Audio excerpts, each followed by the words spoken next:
Alright, well this is the gate of Apollo right here. This is in Latin. Roman numerals, if you will. The I is 1 and the X is 10. So in Roman numerals, 1 from 10 is 9, and then the reverse, X is 10 and add 1 is 11. And imagine this is an actual gate.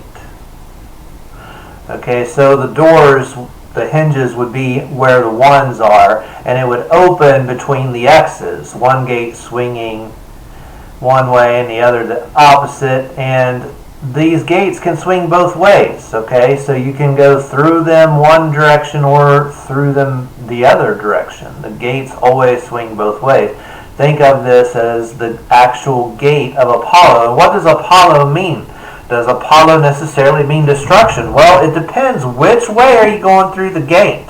Okay, so 911 is a very old number. It means a lot. We're going to get into some more of it. But notice here that the Pentagon construction started on September 11. I don't think that's a coincidence, do you? Now, in a constructive sense, Neil Armstrong went through the gate of Apollo and landed on the moon. That's why you have the Apollo moon missions and why it was Apollo 11, number 11, that landed on the moon. Okay, that's not a coincidence by any stretch. And then you have, all through the Bible, you have 9/11. But look at what happens if you go the opposite way through the gate of Apollo. You now have Apollo turned into Apollyon. And look at the number in Revelation. Revelation 9:11. What are the chances Revelation 9:11 is going to be the verse that mentions Apollyon? You know, that's not a coincidence. This was constructed like this on purpose. And they had a king over them, which is the angel of the bottomless pit, whose name in the Hebrew tongue is Abaddon, like Abaddon. You think maybe they're setting up our president, Donald Trump? Just saying, maybe they've got plans. But in the Greek tongue has his name Apollyon. So notice they're trying to destroy the country through viruses and fires and everything, stock market crashes, all this during the Don's presidency, a bad Don. That doesn't mean I think he's bad. I'm just saying that's the way they've set it up.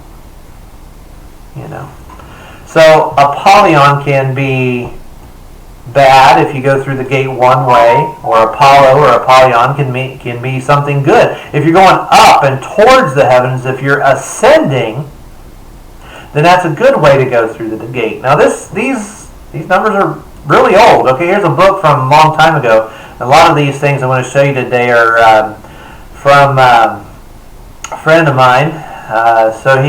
Jonathan Basie, he discovered a lot of this and found this book, and he's put a lot of these numbers together.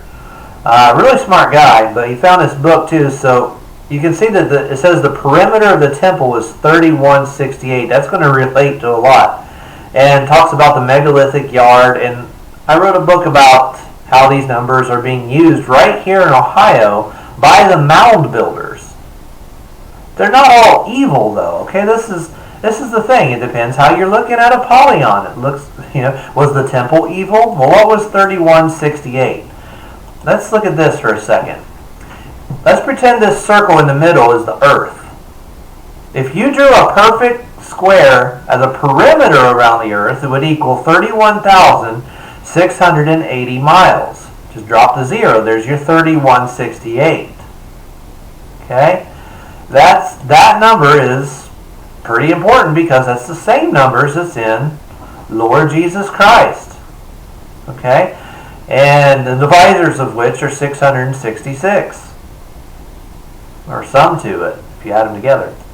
Okay, this is in Greek gematria right here. The letters of Lord Jesus Christ equal the same number. It's not a coincidence. And it has to do with pi and how these things are related to pi. Look, the first 144 divided by 666 is 216. Well, the first 144 digits of pi added together are also 666. So you have a Revelation 13:18, and Revelation 13:18 talks about the 666 right after the 144,000 are saved. You see how all these numbers go together? And 216 is our cube number.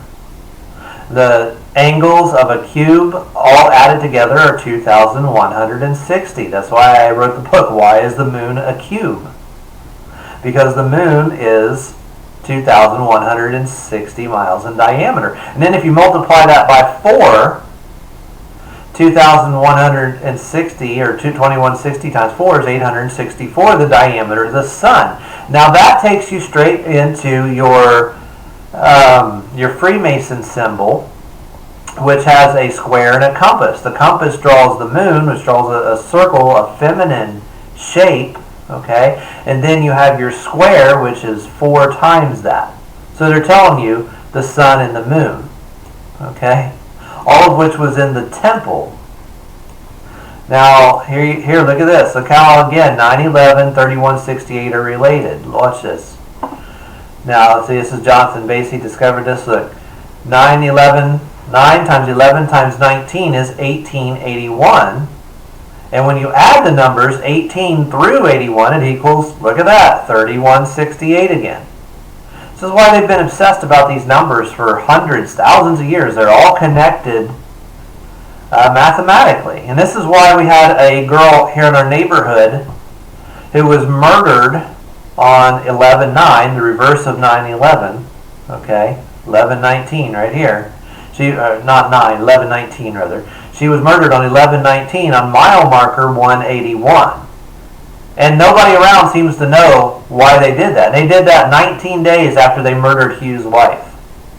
Okay, not a coincidence. In the same state as where they just killed Whitey Bulger in prison, not long before, a few days before. Now, look here. This is the name of Yahweh using English. That's a septenary cipher. Gematria, okay?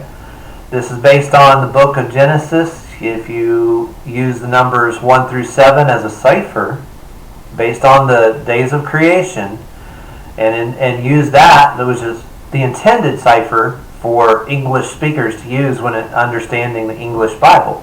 Well, look at the words Yahweh. Oh, Yah is 216, which when you add 2 and 1 is 6 is 9. And Way is 452 added together, 911. So Yahweh, who we normally consider being more of a sun representation, and Jesus being the moon, all right, bringing the symbols of grace, but his name actually has the moon in it. There's your Apollo right there. Okay? So if you go up towards Apollo, you're going up towards Yahweh, aren't you? But if you go down, you're going towards the other way, like the airplanes on 9/11 coming down to create destruction on the cubes. Well, there's your Apollyon. You understand? Now, 9-2 is almost the same as 9-3, and when you look at Allah, it's the same thing. Look, La, a moon deity. Well, so is Yah. I mean, Yah and La are both 216. Okay? Add the 1 and the 2, there's your 3. You add your 216 again, there's your 9. 93, or 39, and the sun is 93 million miles away, not by coincidence. And then when you multiply the numbers out, 2 times 1 times 6 times 4 times 5 times 2, it's, oh, there's your 144,000 again. So if you go up towards Apollo, like towards the moon, that's salvation. 144,000 are saved in the book of Revelation. You know, none of this is coincidence. Your universe was designed by these numbers. But here's the thing that I try to explain to people. Some people say, well, this means the whole thing is fake. So the whole thing's a construction. So they made this all up, and so the world must be flat. No, it doesn't mean the world is flat. It means they understood the reality of the world, and that's why they could draw a perimeter around it. It doesn't mean they're making anything up. It means they understood it exactly how it is. Here's the earth, and they drew the perimeter around it. And they designed their math around the real understanding of the actual universe as it is. They knew the world was round, or they couldn't have done that. So I don't even understand why anybody would take this and go the opposite direction with it and say that it is telling you that the world's flat. It just doesn't make any sense. So, well, hopefully that sheds a little bit of light. And if somebody has a question, please leave them in the comments. I'll do my best to answer them. Thanks for watching.